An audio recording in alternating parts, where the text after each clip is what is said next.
नमस्ते, सत श्री अकाल। इस वक्त मेरे साथ नवीन सादा जिलाधर बलोच यागी जी मौजूद हैं और अभी जो है मैं आपको पता है कि हरियाणा जो है जहां लग रहा था कि हरियाणा फट जाएगा, लेकिन कि मतलब नरेंद्र मोदी की लोकप्रियता घट रही है, लेकिन ये फिर से साबित कर दिया पार्टी ने और देखिए उनकी लोकप्रियता वाकई बढ़ी है। और ऐसी मुश्किल दौर में भी जहाँ किसानों में भी नाराजगी थी, पहलवानों में, उसके बावजूद भी क्लीन स्वीप किया। क्या कहेंगे बलोच यागी जी जिसके लिए? हरियाणा की जनता की हमने 10 साल सेवा की और उसी सेवा को देखते हुए जो भ्रम की एक स्थिति वहाँ पैदा की गई कि किसान नाराज है सरकार से, पहलवान नाराज है, जैसा आपने बात की, तो जो पहलवान थे वो भी नकली पहलवान थे। जो जीते वो असली पहलवान जीते। और किसानों की समस्या न इस देश में थी। जब से नरेंद्र मोदी जी प्रधानमंत्री बने, किसानों का हित कहीं सुरक्षित रहा है तो वो नरेंद्र मोदी सरकार में रहा है। तो ये जनता को समझ में आया, इसीलिए तीसरी बार फिर जहाँ भारतीय जनता पार्टी के पक्ष में उन्होंने अपना विश्वास जताया। और मतलब ये कह सकते हैं कि बीजेपी वाकई बिल्कुल चल रही है और जो लोगों का विश्वास वो बना हुआ है। क्या कहना आने वाले सब 3 राज्यों में चुनाव, जैसे छत्तीसगढ़ में, महाराष्ट्र में है और दिल्ली में भी है और बिहार में भी, क्या कहेंगे इस बार दिल्ली में? जनता अब ना वो तानाशाही, परिवारवाद, इनकी राजनीति भूल गई है। देश को पता है कि देश किसके हाथों में सुरक्षित है, विकास कौन करता है, और जो विकास करता है जनता उसको देख भी रही है। पहले 10 साल पहले भारत की क्या स्थिति थी, आज भारत का मान देश में नहीं विदेशों में बढ़ा है। हर युवा, हर वर्ग का आदमी खुशहाल है। अच्छा सर, जैसे कहते हैं केजरीवाल जी हमारी पार्टी कहती है कि हमें 5 साल हो गए, काम नहीं करने दिया, क्या कहेंगे सर? वो उनकी नोटंकी है या वाकई उनकी बात में सच्चाई है सर? नहीं तो जनता बता ही रही है उनको। जो जेल में उनको डाला वो किसने डाला? हमने, भारतीय जनता पार्टी ने तो डाला नहीं। हमारे देश में न्यायपालिका का अपना स्वतंत्र एजेंसी है, वो अपना काम करती है। न्याय उनको लगा कि ये दोषी है तो उनको जेल में जाना पड़ेगा, जो भ्रष्टाचार करेगा। आप ये देखो कि हजारों करोड़ रुपए का जो ये विकास की बात करते थे, ये विकास के नाम पे आए थे, हजारों करोड़ रुपए के मकान में क्यों रह रहे हैं? वो जनता के लिए क्यों नहीं खोला जाता?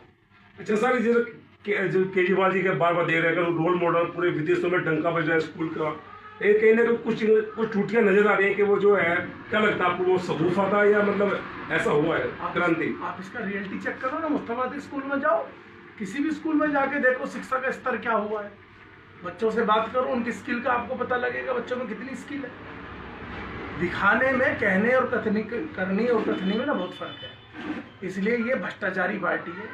पहले कांग्रेस को गाली दे के आई, अन्ना जी के साथ धोखा किया, मकान नहीं लूंगा, घोड़ा नहीं लूंगा, गाड़ी नहीं लूंगा।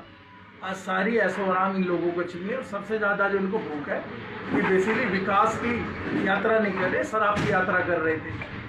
बहन बेटियों को नहीं छोड़ा। अच्छा सर, एक ऐसा गठबंधन है, वो जब जरूरत पड़ती तो गठबंधन करते हैं, जब जरूरत पड़ती तो आमने सामने चुनाव लड़ते। क्या कहेंगे तो? जैसे कि लोकसभा चुनाव में जो था उनका गठबंधन था, फिर वो आप विधानसभा में नहीं होगा, हरियाणा में गठबंधन नहीं हुआ, तो सर कैसा गठबंधन है सर? आप किस व्यक्ति की बात कर रहे हैं? वो व्यक्ति अन्ना जी के साथ एक आंदोलन से जुड़ा। जी। तो अन्ना जी तो इतने दिन से समाज सेवा का काम कर रहे हैं। उन्होंने तो कभी राजनीतिक दल को किसी को ना सपोर्ट किया, ना उन्होंने ज्वाइन किया, ना उन्होंने किसी के लिए अपील की। तो जिस आदमी ने अन्ना जैसे, जिसको देश का गांधी कहा जाता है, तो उनके साथ धोखा कर दिया, तो उसमें क्या, उसमें नई बात क्या है?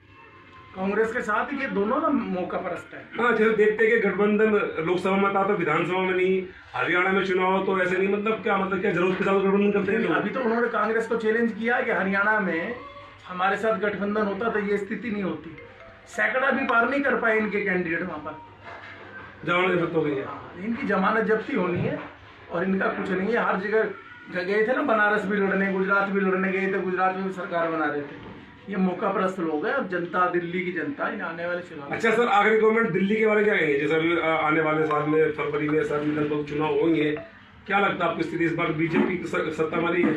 आप जाके ना इन लोगों से पूछो, यहाँ रहने वाले सब लोगों से पूछो। ना सड़क है, ना बिजली है, ना पानी है, किस लिए है?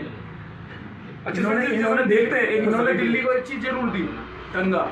अच्छा, एक चीज देखते हैं, जैसे बात करें अपने देश की, इतना बड़ा देश विश्वगुरु बनने की कगार पे है, उसकी जो कैपिटल्स है, दिल्ली जो कैपिटल्स है, उसकी कुछ इलाके जो मतलब दिल्ली देहात के इलाके, उनकी बहुत ज्यादा हालत खराब है। गड्ढे हैं, सड़कें नहीं है, जहाँ देखते सड़कें बनती हैं तो टूट जाती हैं। सड़कें बनती कहाँ? सड़कें कागजों में बनती है, भ्रष्टाचार चल रहा है। आप जहाँ पर बैठ के हम लोग बात कर रहे हैं, हम यहाँ की स्थिति देखो ना, नालों की स्थिति देखो। अभी एलजी साहब ने दौरा किया, क्या स्थिति निकली। एलजी साहब को क्यों नाराजगी जाहिर करनी पड़ी? एलजी साहब का काम विकास के लिए फंड उपलब्ध कराना है, पर सरकार का काम उसको करवाना है। सर उसमें जैसे बीजेपी कल आम आदमी पार्टी जीत का थी, कहा था कि 15 साल में बीजेपी ने पूरे का पहाड़ लग गया, बना दिया जो। अब क्या लगता है वो पहाड़ को कम कर पाएंगे? ये कुछ कम हुआ है? पहाड़ तो कम हुआ भी है, होगा वो तो। उसका जो भी ये लैंडफिल साइड है, सबको खत्म करने की योजना चल रही है केंद्र सरकार की भी। अच्छा, केंद्र पर दिल्ली सरकार करे तो सही, उसमें सहयोग तो करे। हाँ, इन्होंने एक पहाड़ जरूर बनाया अपने घरों में, लोगों के खून चूसकर अपने पैसों का पहाड़ जरूर बनाया। ये भ्रष्टाचार में डूबी हुई पार्टी।